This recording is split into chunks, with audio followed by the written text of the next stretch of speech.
The Door Through Space by Marion Zimmer Bradley. Author's note. I've always wanted to write, but not until I discovered the old pulp science fantasy magazines at the age of 16 did this general desire become a specific urge to write science fantasy adventures. I took a lot of detours on the way.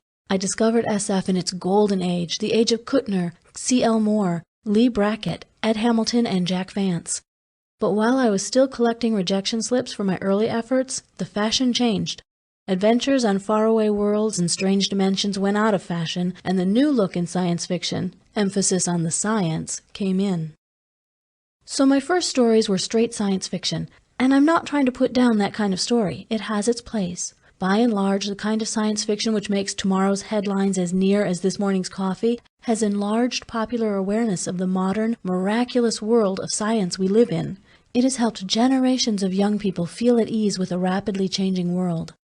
But fashions change, old loves return, and now that Sputniks clutter up the sky with new and unfamiliar moons, the readers of science fiction are willing to wait for tomorrow to read tomorrow's headlines. Once again, I think, there is a place, a wish, a need and hunger for the wonder and color of the world way out, the world beyond the stars, the world we won't live to see. That is why I wrote The Door Through Space. Marion Zimmer Bradley. End of author's note. Chapter 1. Beyond the spaceport gates, the men of the Kharsa were hunting down a thief. I heard the shrill cries, the pad-padding of feet in strides just a little too long and loping to be human, raising echoes all down the dark, dusty streets leading up to the main square. But the square itself lay empty in the crimson noon of Wolf. Overhead, the dim red amber of Phi Coronis, Wolf's old and dying sun, gave out a pale and heatless light.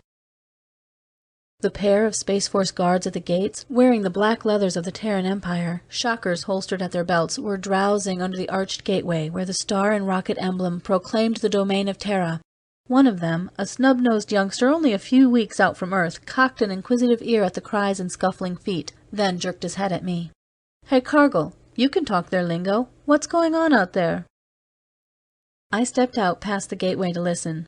There was still no one to be seen in the square. It lay white and windswept, a barricade of emptiness. To one side the spaceport and the skyscraper of the Terran Headquarters, and at the other side the clutter of low buildings, the street shine, the little spaceport cafe smelling of coffee and Jocko, and the dark opening mouths of streets that rambled down into the Kharsa, the old town, the native quarter. But I was alone in the square with the shrill cries, closer now, raising echoes from the enclosing walls, and the loping of many feet down one of the dirty streets. Then I saw him running, dodging a hail of stones flying around his head, someone or something small and cloaked and agile. Behind him the still faceless mob howled and threw stones.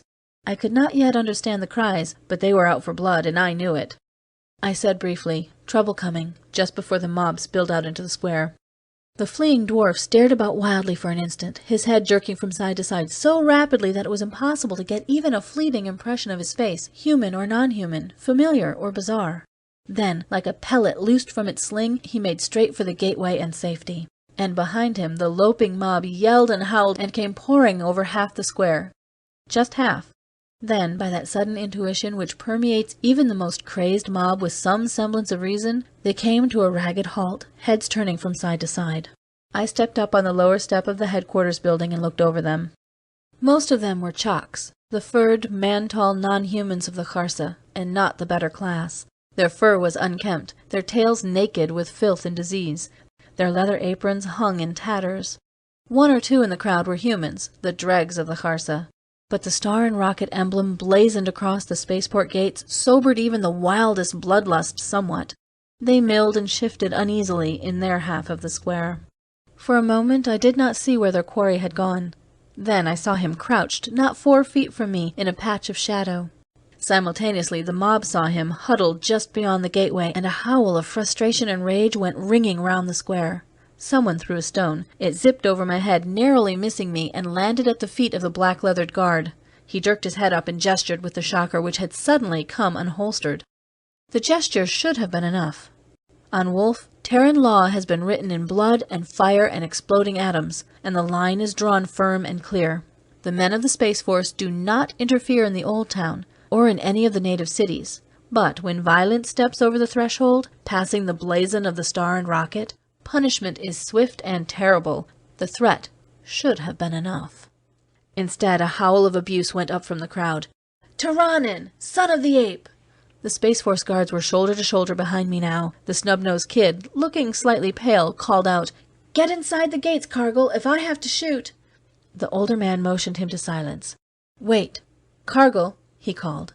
I nodded to show that I heard. "You talk their lingo. Tell them to haul off. Damned if I want to shoot." I stepped down and walked into the open square, across the crumbled white stones toward the ragged mob. Even with 2 armed Space Force men at my back, it made my skin crawl, but I flung up my empty hand in token of peace. "Take your mob out of the square," I shouted in the jargon of the Kharsa. "This territory is held in compact of peace. Settle your quarrels elsewhere." There was a little stirring in the crowd. The shock of being addressed in their own tongue instead of the Terran standard which the Empire had forced on Wolf held them silent for a minute. I had learned that long ago, that speaking in any of the languages of Wolf would give me a minute's advantage. But only a minute. Then one of the mob yelled, "We'll go if you give him to us! He's no right to Terran sanctuary!" I walked over to the huddled dwarf, miserably trying to make himself smaller against the wall. I nudged him with my foot. "Get up." "Who are you?" The hood fell away from his face as he twitched to his feet. He was trembling violently. In the shadow of the hood I saw a furred face, a quivering velvety muzzle, and great soft golden eyes which held intelligence and terror. "What have you done? Can't you talk?" He held out the tray which he had shielded under his cloak, an ordinary peddler's tray. "Toys. Sell toys. Children. You got 'em?" I shook my head and pushed the creature away, with only a glance at the array of delicately crafted mannequins, tiny animals, prisms, and crystal whirligigs. "You'd better get out of here. Scram! Down that street," I pointed. A voice from the crowd shouted again, and it had a very ugly sound. "He's a spy of Nebram!" Nebran! The dwarfish non-human gabbled something, then doubled behind me. I saw him dodge, feint in the direction of the gates, then, as the crowd surged that way, run for the street shrine across the square, slipping from recess to recess of the wall. A hail of stones went flying in that direction. The little toy seller dodged into the street shrine. Then there was a hoarse "Ah!" of terror, and the crowd edged away, surged backward. The next minute it had begun to melt away, its entity dissolving into separate creatures, slipping into the side alleys and the dark streets that disgorged into the square. Within 3 minutes the square lay empty again in the pale crimson noon. The kid in black leather let his breath go and swore, slipping his shocker into his holster. He stared and demanded profanely, "Where'd the little fellow go?" "Who knows?" the other shrugged. "Probably sneaked into one of the alleys. Did you see where he went, Cargill?" I came slowly back to the gateway. To me, it had seemed that he ducked into the street shrine and vanished into thin air, but I've lived on Wolf long enough to know you can't trust your eyes here. I said so, and the kid swore again, gulping, more upset than he wanted to admit. "Does this kind of thing happen often?" "All the time," his companion assured him soberly, with a sidewise wink at me. I didn't return the wink. The kid wouldn't let it drop. "Where did you learn their lingo, Mr. Cargill?" "I've been on Wolf a long time," I said, spun on my heel and walked toward headquarters. I tried not to hear, but their voices followed me anyhow, discreetly lowered, but not lowered enough.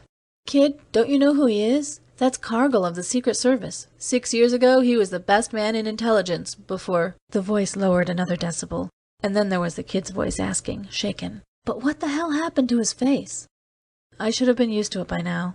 I'd been hearing it, more or less behind my back, for 6 years. Well, if my luck held, I'd never hear it again.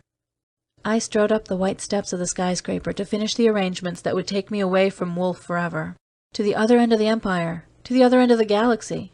Anywhere, so long as I need not wear my past like a medallion around my neck, or blazoned and branded on what was left of my ruined face. End of Chapter 1. Chapter 2.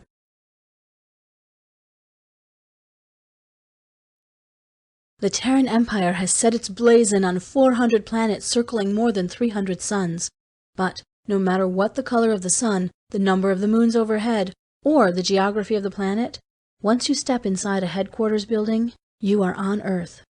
And Earth would be alien to many who call themselves Earthmen, judging by the strangeness I always felt when I stepped into that marble and glass world inside the skyscraper.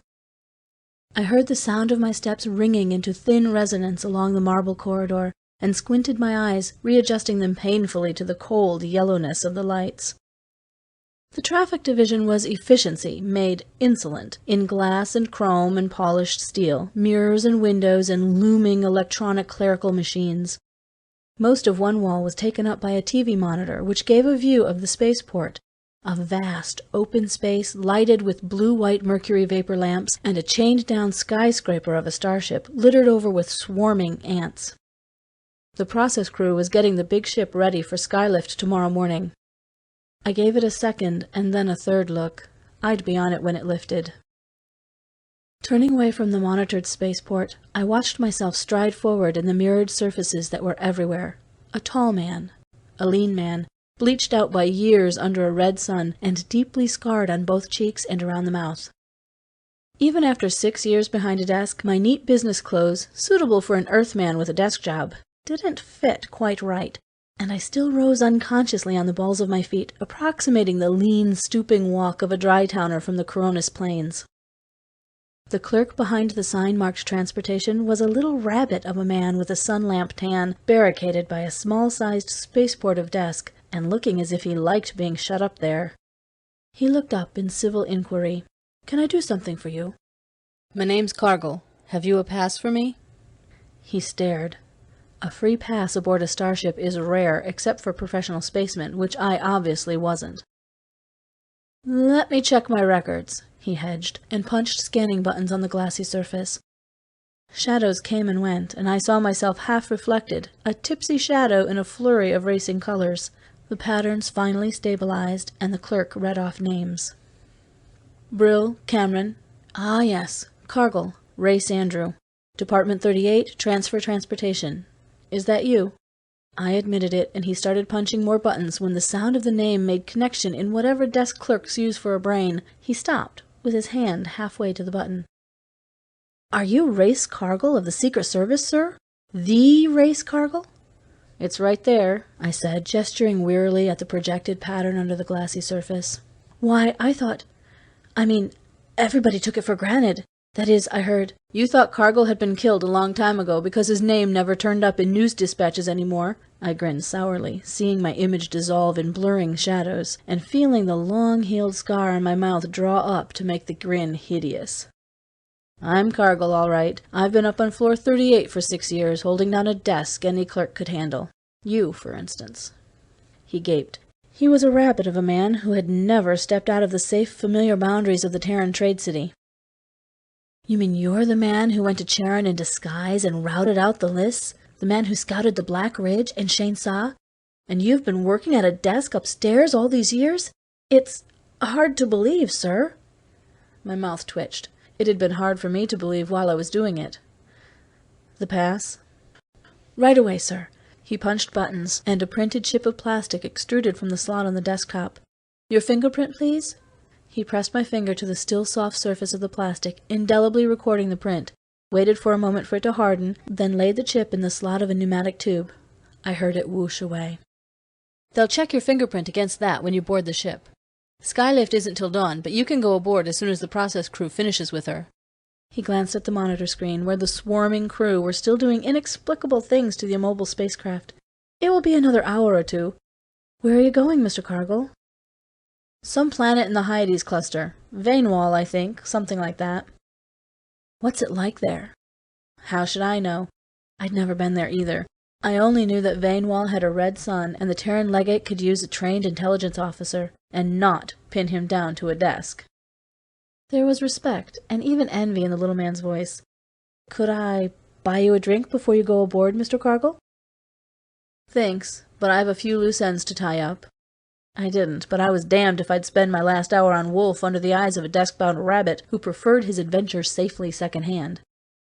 But after I'd left the office in the building, I almost wished I had taken him up on it.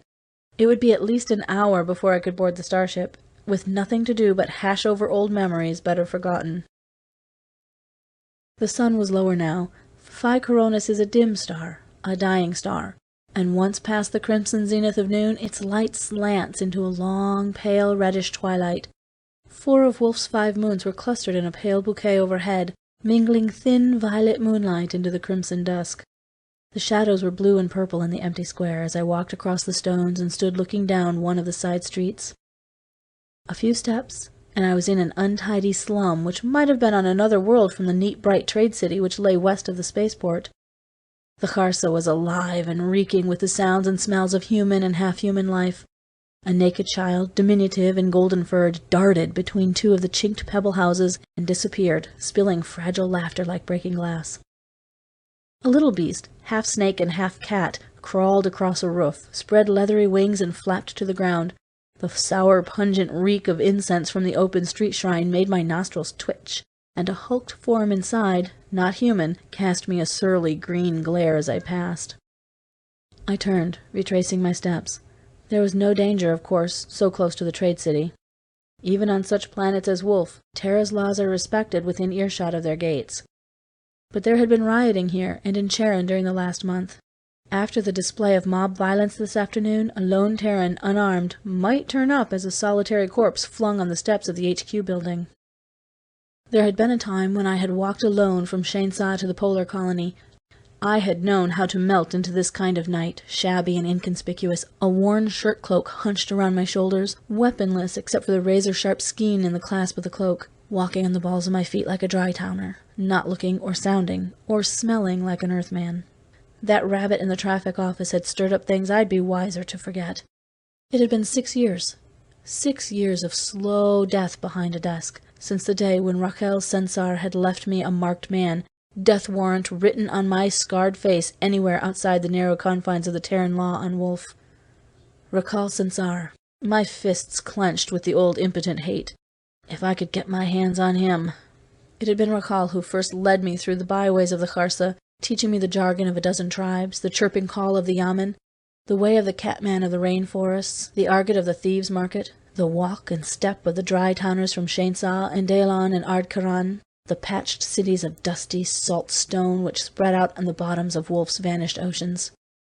Raquel was from Shainsa, human, tall as an Earthman, weathered by salt and sun, and he had worked for Terran Intelligence since we were boys. We had traveled all over our world together, and found it good. And then, for some reason I had never known, it had come to an end. Even now I was not wholly sure why he had erupted that day into violence and a final explosion. Then he had disappeared, leaving me a marked man, and a lonely one. Julie had gone with him. I strode the streets of the slum unseeing, my thoughts running a familiar channel. Julie, my kid sister, clinging around Raquel's neck, her gray eyes hating me. I had never seen her again. That had been 6 years ago. One more adventure had shown me that my usefulness to the Secret Service was over. Raquel had vanished, but he had left me a legacy. My name written in the sure scrolls of death anywhere outside the safe boundaries of Terran law. A marked man, I had gone back to slow stagnation behind a desk. I stood it as long as I could. When it finally got too bad, Magnuson had been sympathetic. He was the chief of Terran Intelligence on Wolf, and I was next in line for his job. But he understood when I quit. He'd arranged the transfer and the pass, and I was leaving tonight. I was nearly back to the spaceport by now, across from the street shrine at the edge of the square. It was here that little toy seller had vanished. But it was exactly like 100,000 other street shrines on Wolf. A smudge of incense reeking and stinking before the squatting image of Nebron, the toad god whose face and symbol were everywhere on Wolf. I stared for a moment at the ugly idol, then slowly moved away. The lighted curtains of the spaceport cafe attracted my attention, and I went inside. A few spaceport personnel in storm gear were drinking coffee at the counter, a pair of furred chaks lounging beneath the mirrors at the far end, and a trio of dry-towners, rangy, weathered men in crimson and blue shirt cloaks, were standing at a wall shelf, eating Terran food with aloof dignity. In my business clothes, I felt more conspicuous than the chaks. What place had a civilian here between the uniforms of the spacemen and the colorful brilliance of the dry-towners? A snub-nosed girl with alabaster hair came to take my order. I asked for Jocko and bunlets and carried the food to a wall shelf near the dry-towners. Their dialect fell soft and familiar on my ears. One of them, without altering the expression on his face or the easy tone of his voice, began to make elaborate comments on my entrance, my appearance, my ancestry, and probably personal habits, all defined in the colorfully obscene dialect of Shensa. That had happened before. The wolfen sense of humor is only half human. The finest joke is to criticize and insult a stranger, preferably an Earthman, to his very face in an unknown language, perfectly deadpan. In my civilian clothes, I was obviously fair game. A look or a gesture of resentment would have lost face and dignity, what the Dry-towners called their kihar, permanently. I leaned over and remarked in their own dialect that I would, at some future and unspecified time, appreciate the opportunity to return their compliments. By rights, they should have laughed, made some barbed remark about my command of language, and crossed their hands in a symbol of jest decently reversed on themselves. Then we would have bought each other a drink, and that would be that. But it didn't happen that way, not this time. The tallest of the three whirled, upsetting his drink in the process. I heard its thin shatter through the squeal of the alabaster-haired girl as the chair crashed over. They faced me 3 abreast, and one of them fumbled in the clasp of his shirt-cloak. I edged backward, my own hand racing up for a skein I hadn't carried in 6 years, and fronted them squarely, hoping I could face down the prospect of a roughhouse. They wouldn't kill me this close to the HQ, but at least I was in for an unpleasant mauling. I couldn't handle 3 men, and if nerves were this taut in the Kharsa, I might get knifed. Quite by accident, of course. The Chocks moaned and gibbered, the Dry-towners glared at me, and I tensed for the moment when their steady stare would explode into violence. Then I became aware that they were gazing, not at me, but at something or someone behind me. The skeins snicked back into the clasps of their cloaks. Then they broke rank, turned, and ran. They ran, blundering into stools, leaving havoc of upset benches and broken crockery in their wake. One man barged into the counter, swore, and ran on, limping. I let my breath go. Something had put the fear of God into those brutes, and it wasn't my own ugly mug. I turned and saw the girl. She was slight, with waving hair like spun black glass, circled with faint tracery of stars. A black glass belt bound her narrow waist like clasped hands, and her robe, stark white, bore an ugly embroidery across the breast, the flat sprawl of a conventionalized toad god, Nebran. Her features were delicate, chiseled, pale, a Dry-town face, all human, all woman, but set in an alien and unearthly repose. The great eyes gleamed red. They were fixed, almost unseeing, but the crimson lips were curved with inhuman malice. She stood motionless, looking at me as if wondering why I had not run with the others. In half a second the smile flickered off and was replaced by the startled look of recognition. Whoever and whatever she was, she had saved me a mauling. I started to phrase formal thanks, then broke off in astonishment. The cafe had emptied, and we were entirely alone. Even the Chocks had leaped through an open window. I saw the whisk of a disappearing tail. We stood frozen, looking at one another while the toad god sprawled across her breasts, rose and fell for 6 breaths. Then I took 1 step forward, and she took 1 step backward at the same instant. In one swift movement she was outside in the dark street. It took me only an instant to get into the street after her, but as I stepped across the door, there was a little stirring in the air like the rising of heat waves across the salt flats at noon. Then the street shrine was empty, and nowhere was there any sign of the girl. She had vanished. She simply was not there. I gaped at the empty shrine. She had stepped inside and vanished, like a wraith of smoke, like the little toy seller they had hunted out of the Kharsa. There were eyes in the street again, and, becoming aware of where I was, I moved away. The shrines of Nebran are on every corner of Wolf, but this is one instance when familiarity does not breed contempt. The street was dark and seemed empty, but it was packed with all the little noises of living. I was not unobserved, and meddling with a street shrine would be just as dangerous as the skeins of my 3 loudmouthed Dry-town roughnecks. I turned and crossed the square for the last time, turning toward the loom of the spaceship, filing the girl away as just another riddle of Wolf I'd never solve. How wrong I was. End of Chapter 2. Chapter 3. From the spaceport gates, exchanging brief greetings with the guards, I took a last look at the Kharsa. For a minute I toyed with the notion of just disappearing down one of those streets. It's not hard to disappear on Wolf, if you know how, and I knew, or had known once. Loyalty to Terra? What had Terra given me except a taste of color and adventure out there in the dry towns, and then taken it away again? If an Earthman is very lucky and very careful, he lasts about 10 years in intelligence. I had had 2 years more than my share, and I still knew enough to leave my Terran identity behind like a worn-out jacket. I could seek out Racal, settle our blood feud, see Julie again. How could I see Julie again? As her husband's murderer? No other way. Blood feud on Wolf is a terrible and elaborate ritual of the Code Duello, and once I stepped outside the borders of Terran law, sooner or later Racal and I would meet, and one of us would die. I looked back just once at the dark, rambling streets away from the square. Then I turned toward the blue-white lights that hurt my eyes and the starship that loomed huge and hateful before me. A steward in white took my fingerprint and led me to a coffin-sized chamber. He brought me coffee and sandwiches. I hadn't, after all, eaten in the spaceport cafe. Then got me into the skyhook and strapped me deftly and firmly into the acceleration cushions, tugged at the garrison belts until I ached all over. A long needle went into my arm, the narcotic that would keep me safely drowsy all through the terrible tug of interstellar acceleration.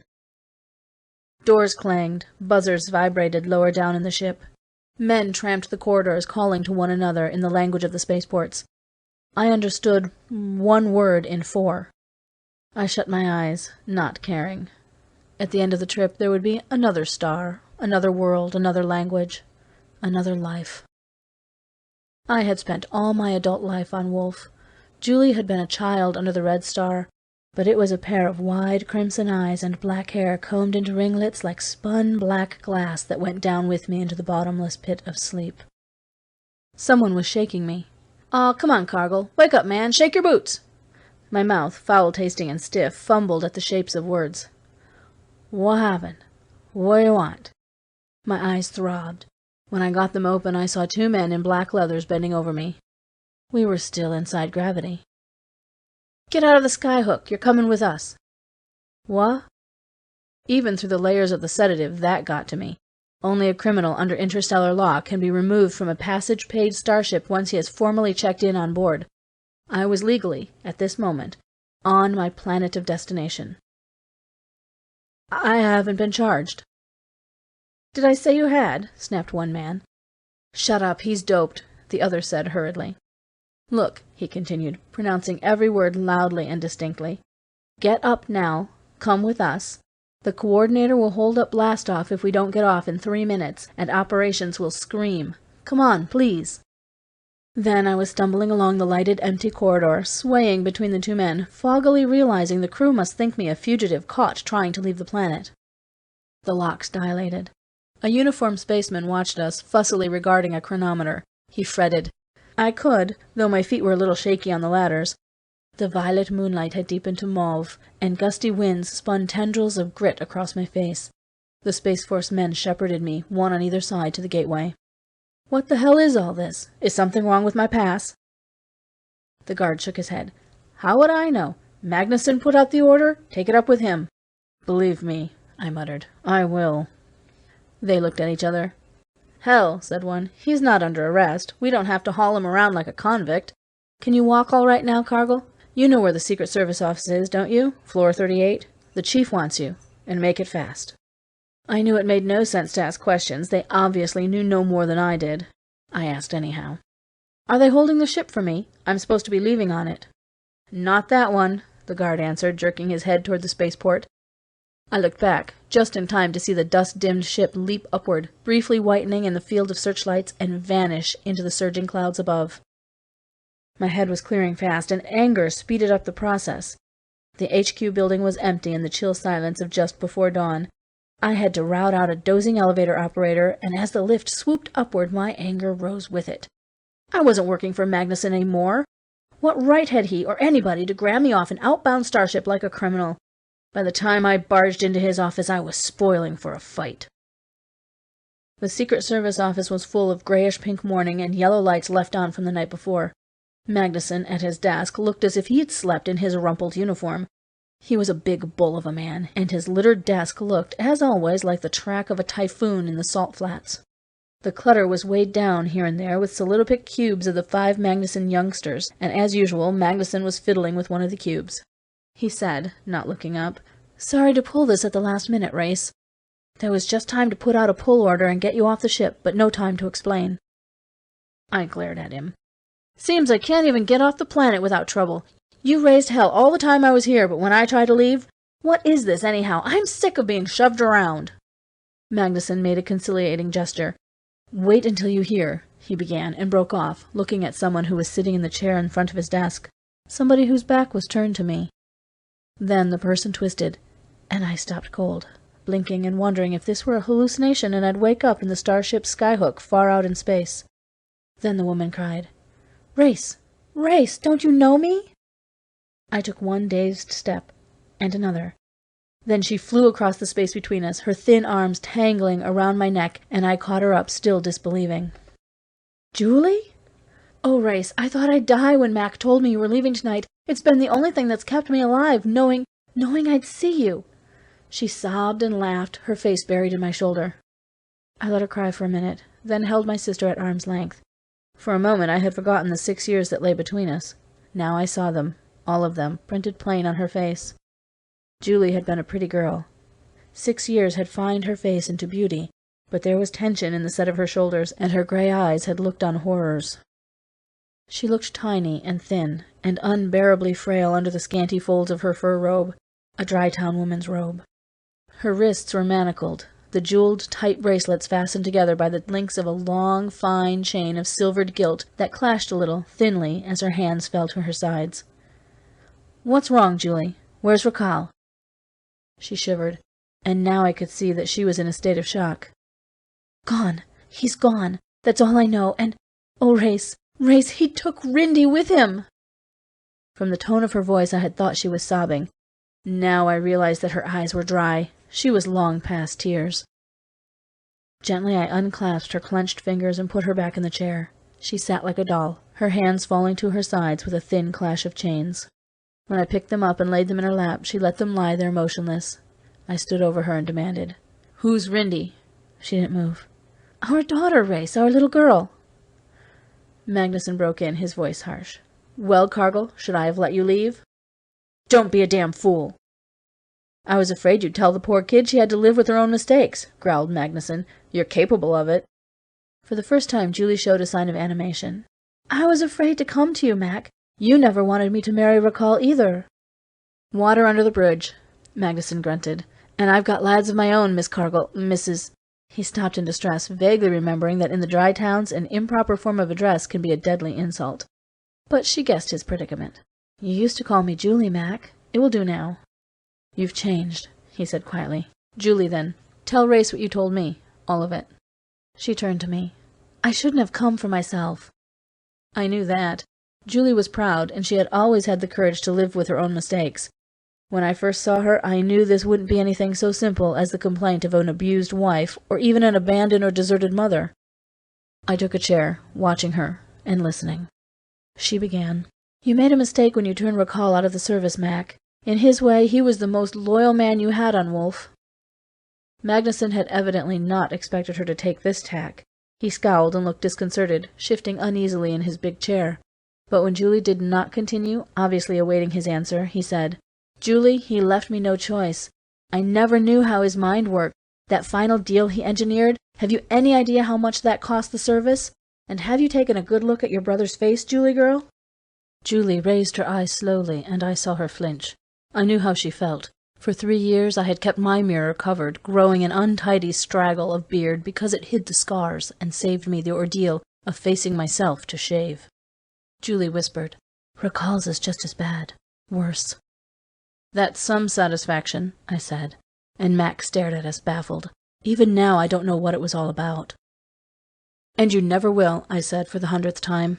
"We've been over this before. Nobody could understand it unless he'd lived in the Dry Towns. Let's not talk about it. You talk, Julie. What brought you here like this? What about the kid?" "There's no way I can tell you the end without telling you the beginning," she said reasonably. "At first, Racal worked as a trader in Shainsa."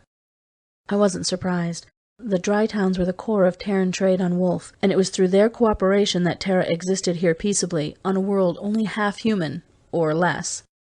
The men of the Dry Towns existed strangely poised between two worlds. They had made dealings with the first Terran ships, and thus gave entrance to the wedge of the Terran Empire. And yet they stood proud and apart. They alone had never yielded to the tyrannizing which overtakes all Empire planets sooner or later. There were no trade cities in the dry towns, and Earthmen who went there unprotected faced 1,000 deaths, each one worse than the last. There were those who said that the men of Shainsaw and Daelan and Edkarin had sold the rest of Wolf to the Terrans to keep the Terrans from their own door. Even Rakal, who had worked with Terra since boyhood, had finally come to a point of decision and gone his own way. And it was not Terra's way. That was what Julie was saying now. He didn't like what Terra was doing on Wolf. I'm not so sure I like it myself. Magnuson interrupted her again. Do you know what Wolf was like when we came here? Have you seen the slave colony, the idiot's village? Your own brother went to Shainsaw and routed out the Liss. And Rakal helped him, Julie reminded him. Even after he left you, he tried to keep out of things. He could have told them a good deal that would hurt you after 10 years in intelligence, you know. I knew. It was, although I wasn't going to tell Julie this, one reason why, at the end, during that terrible explosion of violence which no normal Terran mind could comprehend, I had done my best to kill him. We had both known that after this, the planet would not hold the two of us. We could both go on living only by dividing it unevenly. I had been given the slow death of the Terran zone, and he had all the rest. But he never told them anything. I tell you, he was one of the most loyal— Mac grunted. Yeah, he's an angel. Go ahead. She didn't, not immediately. Instead, she asked what sounded like an irrelevant question. Is it true what he told me, that the Empire has a standing offer of a reward for a working model of a matter transmitter? That offer's been standing for 300 years, Terran reckoning. 1 million credits cash. Don't tell me he was figuring to invent one. I don't think so, but I think he heard rumors about one. He said with that kind of money he could bargain the Terrans right out of Shainsaw. That was where it started. He began coming and going at odd times, but he never said any more about it. He wouldn't talk to me at all. When was all this? About 4 months ago. In other words, just about the time of the riots in Charon. She nodded. Yes, he was away in Charon when the ghost wind blew, and he came back with knife cuts in his thigh. I asked if he had been mixed up in the anti-Terran rioting, but he wouldn't tell me. Race, I don't know anything about politics. I don't really care. But just about that time, the great house in Shainsaw changed hands. I'm sure Rakal had something to do with that. And then— Julie twisted her chained hands together in her lap. He tried to mix Rindy up in it. It was crazy, awful. He brought her some sort of non-human toy from one of the lowland towns, Charon, I think. It was a weird thing, scared me. But he'd sit Rindy down in the sunlight and have her look into it, and Rindy would gabble all sorts of nonsense about little men and birds and a toy maker. The chains about Julie's wrists clashed as she twisted her hands together. I stared somberly at the fetters. The chain, which was long, did not really hamper her movements much. Such chains were symbolic ornaments, and most Dry Town women went all their lives with fettered hands. But even after the years I'd spent in the Dry Towns, the sight still brought an uneasiness to my throat, a vague discomfort. We had a terrible fight over that, Julie went on. I was afraid of what it was doing to Rindy. I threw it out, and Rindy woke up and screamed. Julie checked herself and caught at vanishing self-control. But you don't want to hear about that. It was then I threatened to leave him and take Rindy. The next day— Suddenly the hysteria Julie had been forcing back broke free, and she rocked back and forth in her chair, shaken and strangled with sobs. He took Rindy! Oh, Race, he's crazy! Crazy! I think he hates Rindy. Race, he smashed her toys. He took every toy the child had and broke them one by one, smashed them into powder. Every toy the child had. Julie, please, please, Magnuson pleaded, shaken. If we're dealing with a maniac— I don't dare think he'd harm her. He warned me not to come here or I'd never see her again. But if it meant war against Terra, I had to come. But Mac, please, don't do anything against him. Please, please. He's got my baby. He's got my little girl. Her voice failed and she buried her face in her hands. Mac picked up the solidopic cube of his 5-year-old son and turned it between his pudgy fingers, saying unhappily, Julie, we'll take every precaution. But can't you see, we've got to get him. If there's a question of a matter transmitter or anything like that in the hands of Terra's enemies— I could see that too, but Julie's agonized face came between me and the picture of disaster. I clenched my fist around the chair arm, not surprised to see the fragile plastic buckle crack and split under my grip. If it had been Rakal's neck. Mac, let me handle this. Julie, shall I find Rindy for you? A hope was born in her ravaged face, and died while I looked. "Race, he'd kill you. Or have you killed?" "He'd try," I admitted. The moment Racal knew I was outside the Terran zone, I'd walk with death. I had accepted the code during my years in Shainsa, but now I was an Earthman and felt only contempt. "Can't you see? Once he knows I'm at large, that very code of his will force him to abandon any intrigue, whatever you call it, conspiracy, and come after me first. That way we do two things. We get him out of hiding, and we get him out of the conspiracy, if there is one." I looked at the shaking Julie, and something snapped. I stooped and lifted her, not gently, my hands biting her shoulders. "And I won't kill him, do you hear? He may wish I had by the time I get through with him. I'll beat the living hell out of him. I'll cram my fists down his throat, but I'll settle it with him like an Earthman. I won't kill him. Hear me, Julie? Because that's the worst thing I could do to him. Catch him and let him live afterward." Magnuson stepped toward me and pried my crushing hands off her arms. Julie rubbed the bruises mechanically, not knowing what she was doing. Mac said, "You can't do it, Cargill. You wouldn't get as far as Delon. You haven't been out of the zone in 6 years. Besides," his eyes rested full on my face, "I hate to say this, Race, but damn it, man, go and take a good look at yourself in a mirror. Do you think I'd have ever pulled you off the Secret Service otherwise? How in hell can you disguise yourself now?" "There are plenty of scarred men in the dry towns," I said. "Racal will remember my scars, but I don't think anyone else will look twice." Magnuson walked to the window. His huge form bulked against the light, perceptibly darkening the office. He looked over the faraway panorama, the neat, bright trade city below, and the vast wilderness lying outside. I could almost hear the wheels grinding in his head. Finally he swung around. "Race, I've heard these rumors before, but you're the only man I could have sent to track them down, and I wouldn't send you out in cold blood to be killed. I won't now. Space Force will pick him up." I heard the harsh inward gasp of Julie's breath and said, "Damn it, no. The first move you make—" I couldn't finish. Rindy was in his hands, and I knew Racal. He hadn't been given to making idle threats. We all three knew what Racal might do at the first hint of the long arm of Terran law reaching out for him. I said, "For God's sakes, let's keep Space Force out of it. Let it look like a personal matter between Racal and me, and let us settle it on those terms. Remember, he's got the kid." Magnuson sighed. Again he picked up one of the cubes and stared into the clear plastic, where the three-dimensional image of a 9-year-old girl looked out at him, smiling and innocent. His face was transparent as the plastic cube. "Mac acts tough, but he has 5 kids, and he is as soft as a dish of pudding where a kid is concerned." "I know. Another thing, too. If we send out Space Force, after all the riots, how many Terrans are on this planet? A few thousand? No more. What chance would we have if it turned into a full-scale rebellion? None at all, unless we wanted to order a massacre. Sure, we have bombs and disc guns and all that. But would you dare use them? And where would we be after that? We're here to keep the pot from boiling over, to keep out of planetary incidents, not push them along to a point where a bluff won't work. That's why we've got to pick up Racal before he gets out of hand." I said, "Give me a month. Then you can move in if you have to. Racal can't do much against Terra in that time, and I might be able to keep Rindy out of it." Magnuson stared at me hard-eyed. "If you do this against my advice, I won't be able to step in and pull you out of a jam later on, you know. And God help you if you start up the machines and can't stop them." I knew that.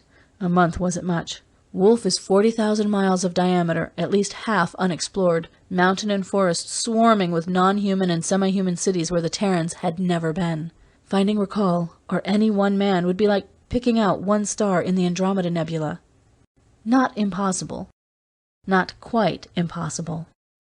Mac's eyes wandered again to his child's face, deep in the transparent cube. He turned it in his hands. "Okay, Cargill," he said slowly. "So we're all crazy. I'll be crazy too. Try it your way." End of Chapter 3. Chapter 4.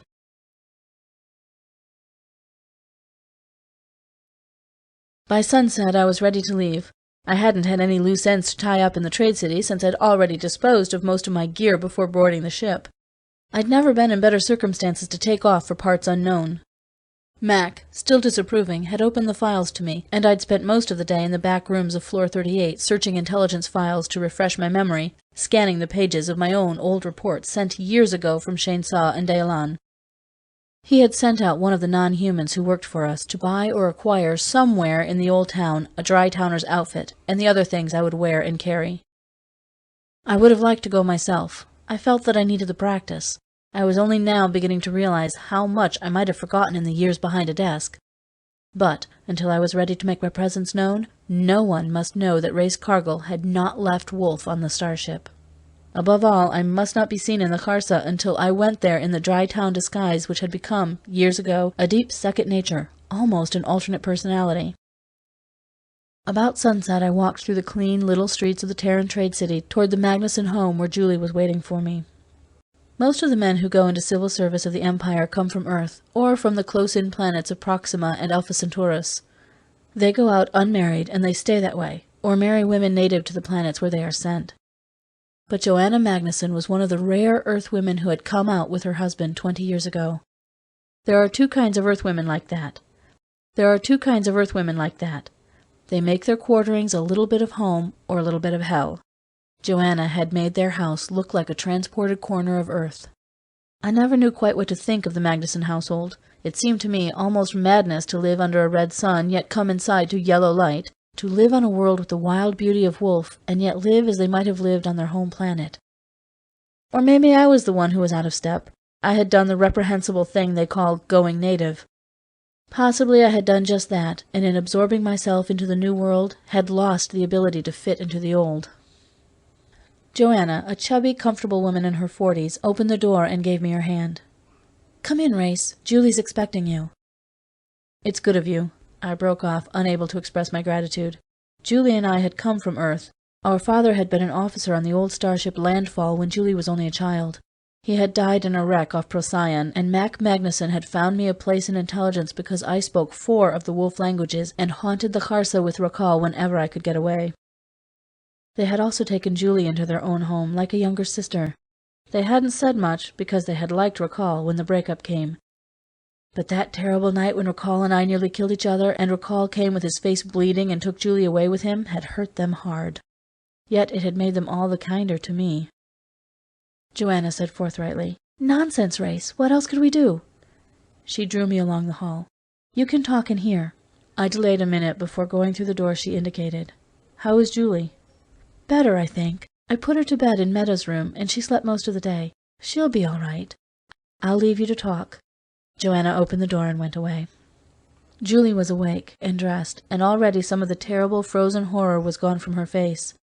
She was still tense and devil-ridden, but not hysterical now. The room, one of the children's bedrooms, wasn't a big one. Even at the top of the Secret Service, a cop doesn't live too well. Not on Terra's civil service pay scale. Not with 5 youngsters. It looked as if all 5 of the kids had taken it to pieces one at a time. I sat down on a too-low chair and said, "Julie, we haven't much time. I've got to be out of the city before dark. I want to know about Rakal, what he does, what he's like now. Remember, I haven't seen him for years. Tell me everything. His friends, his amusements, everything you know." "I always thought you knew him better than I did." Julie had a fidgety little way of coiling the links of the chain around her wrists, and it made me nervous. "It's routine, Julie. Police work.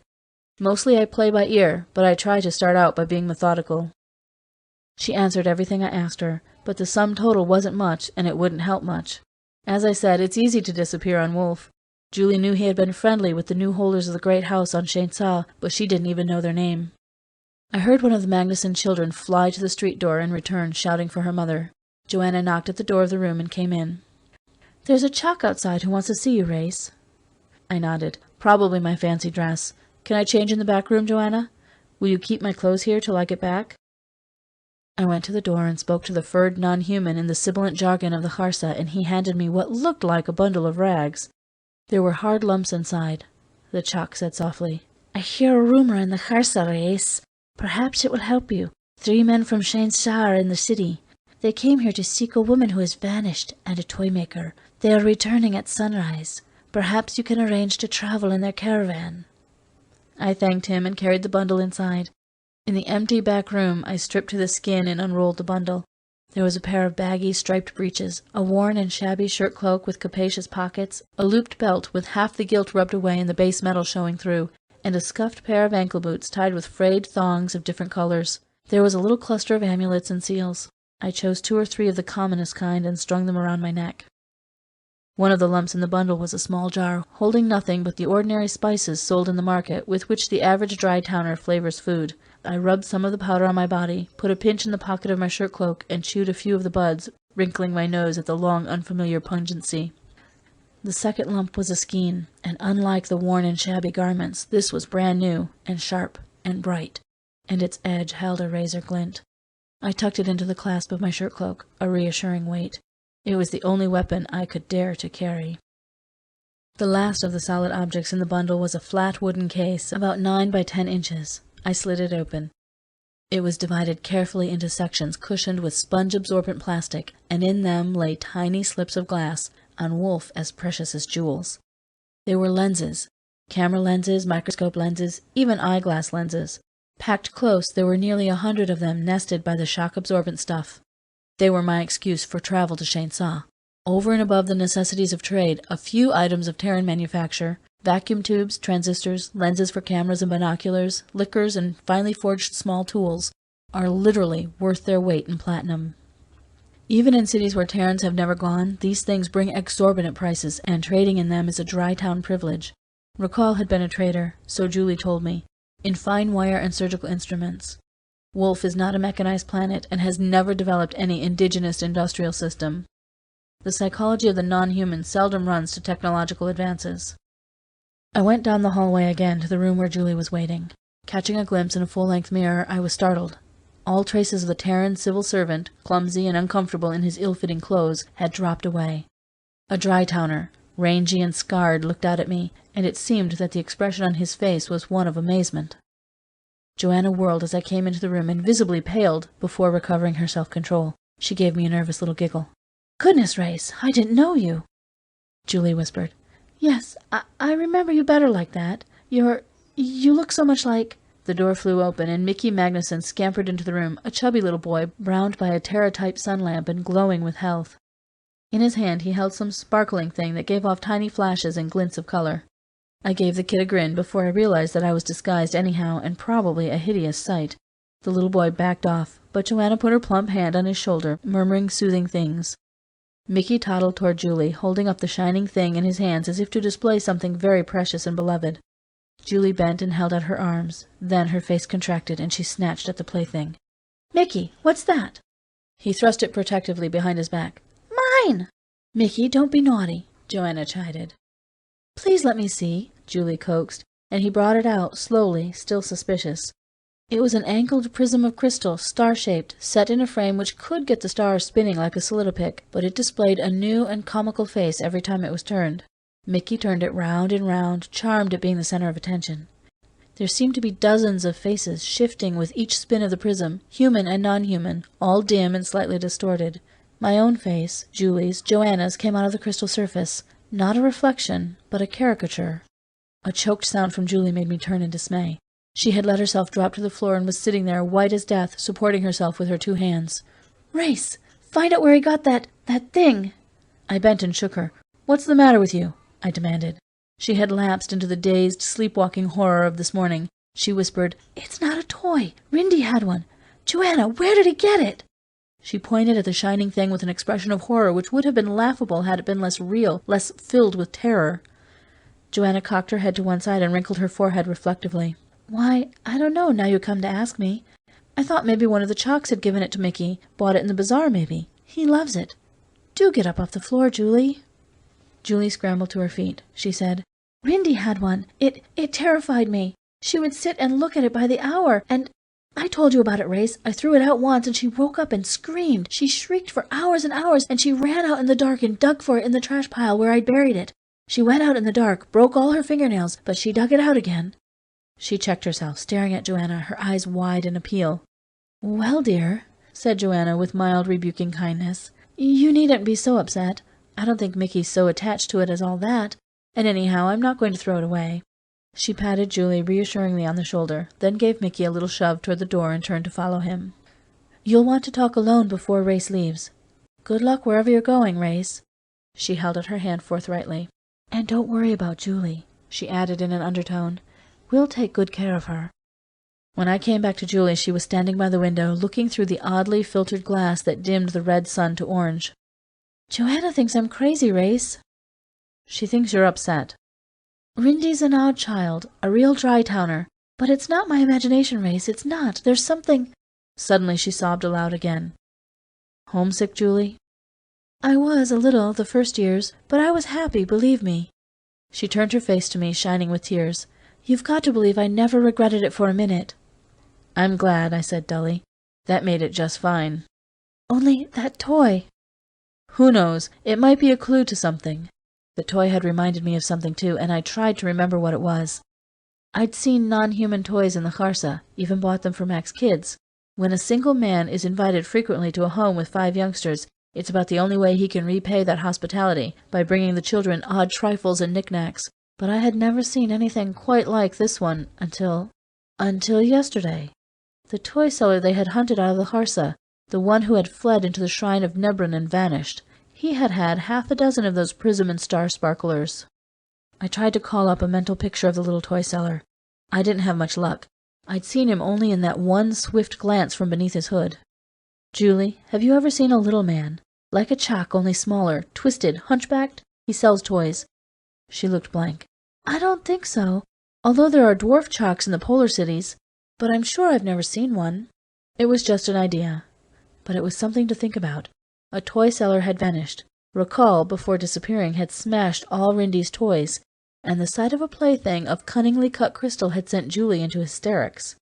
I'd better go before it's too dark, I said. I buckled the final clasp of my shirt cloak, fitted my skein another notch into it, and counted the money Mac had advanced me for expenses. I want to get into the Kharsa and hunt up a caravan to Shain Sa. You're going there first? Where else? Julie turned, leaning one hand against the wall. She looked frail and ill, years older than she was. Suddenly she flung her thin arms around me, and a link of the chain on her fettered hand struck me hard as she cried out, Race! Race, he'll kill you! How can I live with that on my conscience, too? You can live with a hell of a lot on your conscience. I disengaged her arms firmly from my neck. A link of the chain caught on the clasp of my shirt cloak, and again something snapped inside me. I grasped the chain in my 2 hands and gave a mighty heave, bracing my foot against the wall. The link snapped asunder. A flying end struck Julie under the eye. I ripped at the seals of the jeweled cuffs, tore them from her arms, and threw the whole assembly into a corner where it fell with a clash. Damn it! I roared. That's over. You're never going to wear those things again. Maybe after 6 years in the dry towns, Julie was beginning to guess what those 6 years behind a desk had meant to me. Julie, I'll find your Rindy for you, and I'll bring Rakal in alive. But don't ask more than that. Just alive. And don't ask me how. He'd be alive when I got through with him. Sure he'd be alive. Just. End of Chapter 4. Chapter 5. It was getting dark when I slipped through the side gate, shabby and inconspicuous, into the spaceport square. Beyond the yellow lamps, I knew that the old city was beginning to take on life with the falling night. Out of the chinked pebble houses, men and women, human and non-human, came forth into the moonlit streets. If anyone noticed me cross the square, which I doubted, they took me for just another dry-town vagabond, curious about the world of the strangers from beyond the stars, and who, curiosity satisfied, was drifting back where he belonged. I turned down one of the dark alleys that led away, and soon was walking in the dark. The Kharsa was not unfamiliar to me as a Terran, but for the last 6 years I had seen only its daytime face. I doubted if there were a dozen Earthmen in the old town tonight, though I saw one in the bazaar, dirty and lurching, drunk, one of those who run renegade and homeless between worlds, belonging to neither. This was what I had nearly become. I went further up the hill with the rising streets. Once I turned and saw below me the bright lighted spaceport, the black, many-windowed loom of the skyscraper like a patch of alien shadow in the red-violet moonlight. I turned my back on them and walked on. At the fringe of the thieves' market, I paused outside a wine shop where dry-towners were made welcome. A golden, non-human child murmured something as she pattered by me in the street, and I stopped, gripped by a spasm of stage fright. Had the dialect of Shain Sa grown rusty on my tongue? Spies were given short shrift on Wolf, and a mile from the spaceport I might as well have been on one of those moons. There were no spaceport shockers at my back now, and someone might remember the tale of an Earthman with a scarred face who had gone to Shain Sa in disguise. I shrugged the shirt cloak around my shoulders, pushing the door, and went in. I had remembered that Rakal was waiting for me. Not beyond this door, but at the end of the trail, behind some other door, somewhere. And we have a byword in Shain Sa. A trail without beginning has no end. Right there, I stopped thinking about Julie, Rindy, the Terran Empire, or what Racal, who knew too many of Terra's secrets, might do if he had turned renegade. My fingers went up and stroked musingly the ridge of the scar tissue along my mouth. At that moment, I was thinking only of Racal, of an unsettled blood feud, and of my revenge. Red lamps were burning inside the wine shop, where men reclined on frowsy couches. I stumbled over to one of them, found an empty place, and let myself sink down on it, arranging myself automatically in the sprawl of dry-towners indoors. In public, they stood, rigid and formal, even to eat and drink. Among themselves, anything less than a loose-limbed sprawl betrayed insulting watchfulness. Only a man who fears secret murder keeps himself on guard. A girl with a tangled rope of hair down her back came toward me. Her hands were unchained, meaning she was a woman of the lowest class, not worth safeguarding. Her fur smock was shabby and matted with filth. I sent her for wine.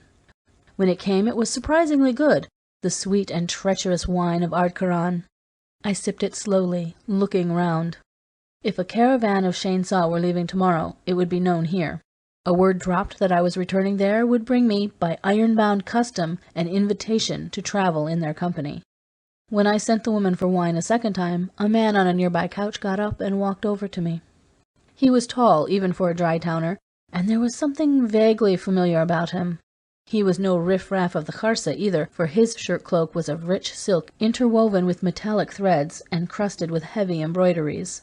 The hilt of his skean was carved from a single green gem. He stood looking down at me for some time before he spoke. "I never forget a voice, although I cannot bring your face to mind. Have I a duty toward you?" I had spoken a jargon to the girl, but he addressed me in the lilting sing-song speech of Shainsa. I made no answer, gesturing him to be seated. On Wolf, formal courtesy requires a series of polite non-sequiturs, and while a direct question merely borders on rudeness, a direct answer is the mark of a simpleton. "A drink?" "I joined you unasked," he retorted, and summoned the tangle-headed girl. "Bring us better wine than this swill." With that word and gesture, I recognized him, and my teeth clamped hard on my lip. This was the loudmouth who had sworn fight in the Spaceport Café and run away before the dark girl with the sign of Nebran scrawled on her breast. But in this poor light he had not recognized me. I moved deliberately into the full red glow.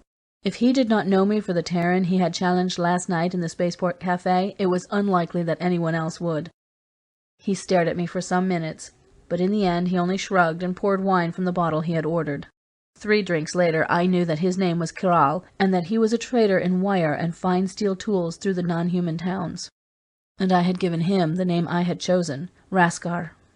He asked, "Are you thinking of returning to Shainsa?" Wary of a trap, I hesitated, but the question seemed harmless, so I only countered, "Have you been long in the Kharsa?" "Several weeks."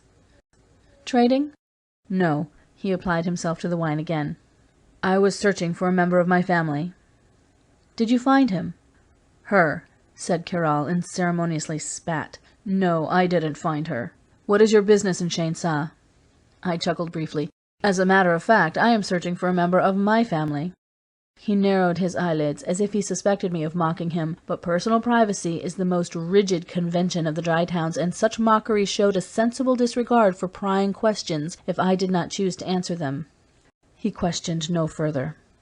"I can use an extra man to handle the loads. Are you good with pack animals? If so, you are welcome to travel under the protection of my caravan." I agreed. Then, reflecting that Julie and Racal must, after all, be known in Shainsa, I asked, "Do you know a trader who calls himself Censar?" He stared slightly. I saw his eyes move along my scars. Then reserve, like a lowered curtain, shut itself over his face, concealing a brief, satisfied glimmer. "No," he lied and stood up. "We leave at first daylight. Have your gear ready." He flipped something at me and I caught it in midair. It was a stone incised with Kiral's name and the ideographs of Shainsa. "You can sleep with the caravan if you care to. Show that token to Kuin." Kiral's caravan was encamped in a barred field, past the furthest gates of the Kharsa. About a dozen men were busy loading the pack animals, horses shipped in from Darkover mostly. I asked the first man I met for Quinn. He pointed out a burly fellow in a shiny red shirt-cloak who was busy chewing out one of the young men for the way he'd put a pack-saddle on his beast. Shainsa is a good language for cursing, but Quinn had a special talent at it. I blinked in admiration while I waited for him to get his breath so I could hand him Kiral's token. In the light of the fire, I saw what I'd half expected. He was the second of the dry towners who tried to rough me up in the spaceport cafe. Quinn barely glanced at the cut stone and tossed it back, pointing out one of the pack horses. "Load your personal gear on that one, then get busy and show this mush-headed wearer of sandals," an insult carrying particularly filthy implications in Shainsa, "how to fasten a pack strap." He drew a breath and began to swear at the luckless youngster again, and I relaxed. He evidently hadn't recognized me either. I took the strap in my hand, guiding it through the saddle loop. "Like that," I told the kid, and Quinn stopped swearing long enough to give me a curt nod of acknowledgement and point out a heap of boxed and crated objects. "Help him load up. We want to get clear of the city by daybreak," he ordered, and went off to swear at someone else. Kiral turned up at dawn, and a few minutes later the camp had vanished into a small scattering of litter, and we were on our way. Kiral's caravan, in spite of Quinn's cursing, was well managed and well handled. The men were dry towners, 11 of them, silent and capable, and most of them very young. They were cheerful on the trail, handling pack animals competently during the day, and spent most of the nights grouped around the fire, gambling silently on the fall of the cut crystal prisms they used for dice. 3 days out of the Kharsa, I began to worry about Quinn. It was, of course, a spectacular piece of bad luck to find all 3 of the men from the spaceport cafe in Kiral's caravan. Kiral had obviously not known me, and even by daylight he paid no attention to me except to give an occasional order. The second of the 3 was a gangling kid who probably never gave me a second look, let alone a third. But Quinn was another matter. He was a man my own age, and his fierce eyes had a shrewdness in them that I did not trust. More than once I caught him watching me, and on the 2 or 3 occasions when he drew me into conversation, I found his questions more direct than dry-town good manners allowed. I weighed the possibility that I might have to kill him before we reached Shainsa. We crossed the foothills and began to climb upward toward the mountains. The first few days I found myself short of breath as we worked upward into thinner air. Then my acclimatization returned, and I began to fall into the pattern of the days and nights on the trail. The trade city was still a beacon in the night, but its glow on the horizon grew dimmer with each day's march. We climbed higher, along dangerous trails where men had to dismount and let the pack animals pick their way foot by foot. Here, in these altitudes, the sun at noonday blazed redder and brighter, and the dry towners, who came from the parched lands and the sea bottoms, were burned and blistered by the fierce light. I had grown up under the blazing sun of Terra, and a red sun like wolf, even at its hottest, caused me no discomfort. This alone would have made me suspect. Once again I found Quinn's fierce eyes watching me.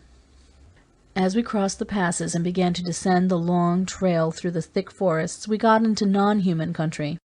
Racing against the ghost wind, we skirted the country around Charon and the woods inhabited by the terrible Yamen, bird-like creatures who turn cannibal when the ghost wind blows. Later, the trail wound through thicker forests of indigo trees and grayish-purple brushwood, and at night we heard the howls of the catmen of these latitudes. At night we set guards about the caravan, and the dark spaces and shadows were filled with noises and queer smells and rustlings. Nevertheless, the day's marches and the night watches passed without event until the night I shared guard with Quinn. I had posted myself at the edge of the camp, the fire behind me. The men were sleeping rolls of snores huddled close around the fire. The animals, hobbled with double ropes, front feet to hind feet, shifted uneasily and let out uncanny whines. I heard Quinn pacing behind me. I heard a rustle at the edge of the forest, a stir and whisper beyond the trees, and turned to speak to him, then saw him slipping away toward the outskirts of the clearing. For a moment I thought nothing of it, thinking that he was taking a few steps toward the gap in the trees where he had disappeared. I suppose I had the idea that he had slipped away to investigate some noise or shadow, and that I should be at hand. Then I saw the flicker of lights beyond the trees.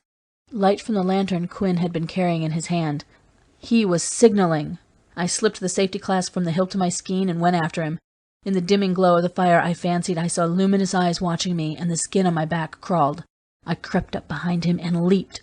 We went down in a tangle of flailing legs and arms, and in less than a second he had his skean out and I was gripping his wrist, trying desperately to force the blade away from my throat. I gasped, "Don't be a fool! One yell and the whole camp will be awake! Who are you signaling?"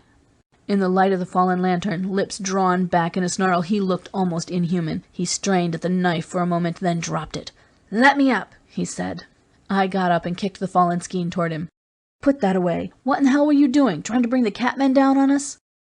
For a moment he looked taken aback. Then his fierce face closed down again, and he said wrathfully, "Can't a man walk away from the camp without being half strangled?" I glared at him, but realized I really had nothing to go by. He might have been answering a call of nature, and the movement of the lantern accidental. And if someone had jumped me from behind, I might have pulled a knife on him myself. So I only said, "Don't do it again. We're all too jumpy." There were no other incidents that night, or the next. The night after, while I lay huddled in my shirt cloak and blanket by the fire, I saw Quinn slip out of his bedroll and steal away.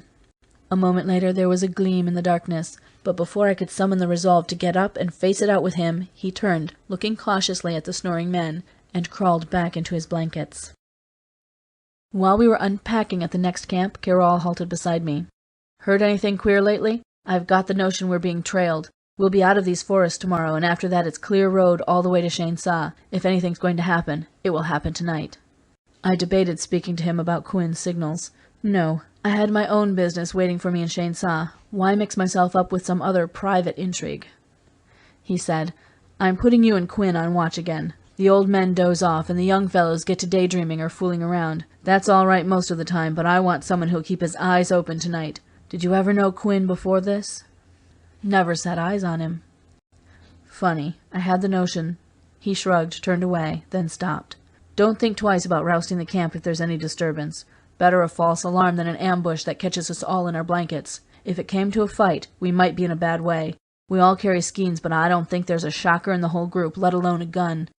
You don't have one by any chance?"